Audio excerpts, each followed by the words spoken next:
Hello বন্ধুরা, কুতুব মিনার সম্পর্কে তো আপনারা নিশ্চয়ই জানেন। দিল্লির বুকে দাঁড়িয়ে থাকা 700 বছরের পুরনো এই ঐতিহাসিক কুতুব মিনারের সৌন্দর্য দেখতে প্রতিদিন হাজারো মানুষের ভিড় জমে। কিন্তু আপনি কি জানেন এই মিনারের ভেতরে ঢোকা আজও নিষিদ্ধ?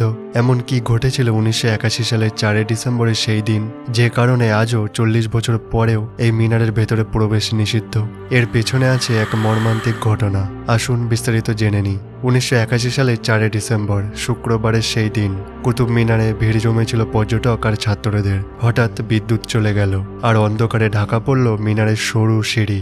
আতঙ্ক ছড়িয়ে পড়ল, কেউ কেউ মনে করলো কুতুব মিনার হয়তো ভেঙে পড়ছে। লোকজন ছুটতে শুরু করলো আর তৈরি হলো এক ভয়াবহ ভিড়ের ধাক্কাধাক্কি। তার উপর আবার ভেতরের ভয়াবহ গরম আর অক্সিজেনের অভাব। এর ফলে 45 জনের মৃত্যু, যাদের বেশিরভাগই ছিল স্কুলের ছাত্র। এই দুর্ঘটনার পর থেকে কুতুব মিনারের ভেতরে প্রবেশ নিষিদ্ধ।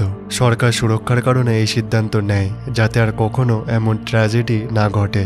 কিন্তু বাইরে থেকেও এই মিনারের সৌন্দর্য মন কাড়ে। ভিডিওটি ভালো লাগলে লাইক করুন, সাবস্ক্রাইব করুন আর কমেন্ট করে জানান আপনি কি কখনো কুতুব মিনারে গিয়েছেন। Thanks for watching, take care, bye by.